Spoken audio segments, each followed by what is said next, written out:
Hello दोस्तो, आजच्या नवीन कथेमध्ये आपल्या सर्वांचं स्वागत आहे. आजच्या नवीन कथेचं नाव आहे त्या घराचं नातं. आईने एके दिवशी अगदी सहज सांगितलं, मी एक छोटं घर घेतलंय. मला आणि बाबांना थोडं आश्चर्यच वाटलं, कारण आमचं सध्याचं घर चांगलंच होतं.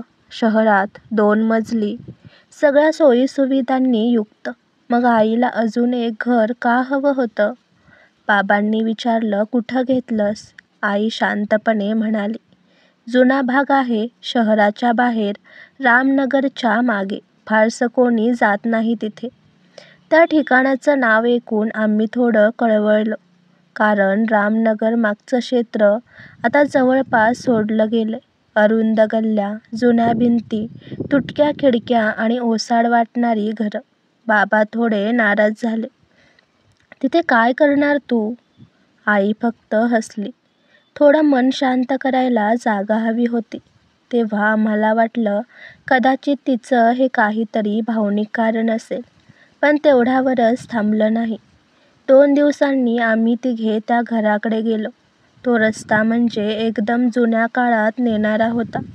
दोन्ही बाजूला मोडक्या घरांच्या भिंती, काही ठिकाणी वाळलेली झाडं आणि हवा जरा ओलसर. ते घर अगदी छोटं होतं. एका खोलीचं.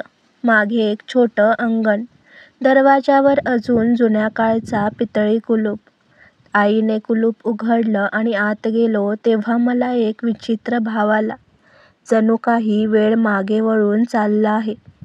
भिंतीवर जुन्याची पांढरी रंगरंगोटी, खिडक्यांमधून येणारा मंद प्रकाश आणि जमिनीवर पसरलेली धुळीचा पातळ थर.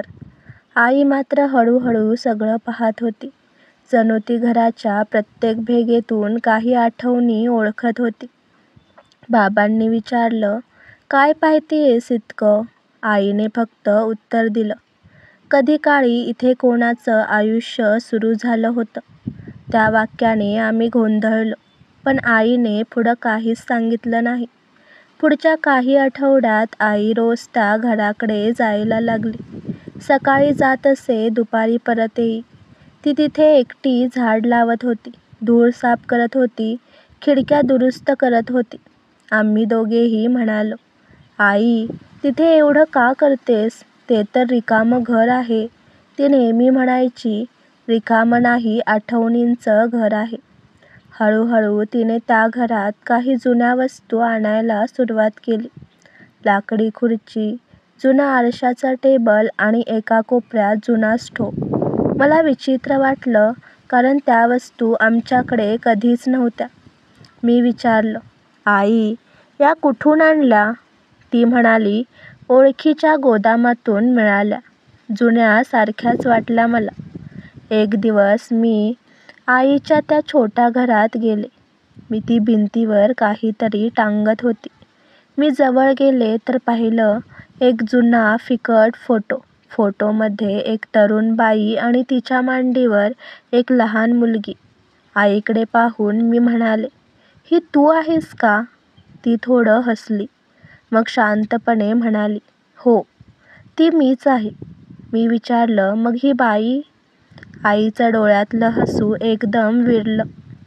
ती काही क्षण काहीच बोलली नाही. मग म्हणाली, ती माझी आई, तुझी आजी. मी थोडं थबकलो. पण आपली आजी तर गावातल्या घरात राहत होती ना? आई म्हणाली, नाही ग, हेच तिचं पहिलं घर होतं. त्या रात्री आईने सगळं सांगितलं. ती म्हणाली, आमचं आयुष्य या घरातूनच सुरू झालं. मी लहान होते तेव्हा तुझा आजोबा काम शोधत होता. आम्ही याच एका खोलीत राहत होतो, भाड्याने. खिडकीतून पाऊस येई, पण आईने कधी तक्रार केली नाही. ती म्हणायची, या छोट्या घरातही आपलं आकाश आहे. नंतर परिस्थिती सुधारली. आम्ही दुसऱ्या भागात गेलो. पण या घराची चावी आईने नेहमी जपून ठेवली. आई काही क्षण थांबली. तिच्या आवाजात हलकी कापर होती. आई गेल्यावर तिच्या वस्तूंमध्ये ती जुनी चावी सापडली. आणि त्या क्षणी मला वाटलं, हे घर पुन्हा जिवंत करायला हवं, म्हणून विकत घेतलं. कारण हे फक्त घर नाही, तिच्या आठवणींचं मंदिर आहे. मी निशब्द झाले. आईच्या डोळ्यात अश्रू होते, पण चेहऱ्यावर समाधानाचं तेज होतं. त्या दिवसापासून आम्ही सगळे मिळून ते घर थोडं थोडं सजवू लागलो. भिंती रंगवल्या, फुलं लावली आणि अंगणात एका कोपऱ्यात आजीचं नाव कोरलं, करुणा निवास. इथूनच स्वप्नांना उड्डाण मिळालं. आई तिथे रोज संध्याकाळी जाऊन बसते, काही वेळा चहा घेऊन, काही वेळा फक्त शांतपणे. ती म्हणते, हे घर छोटं आहे, पण इथे माझं बालपण पुन्हा जिवंत होतं.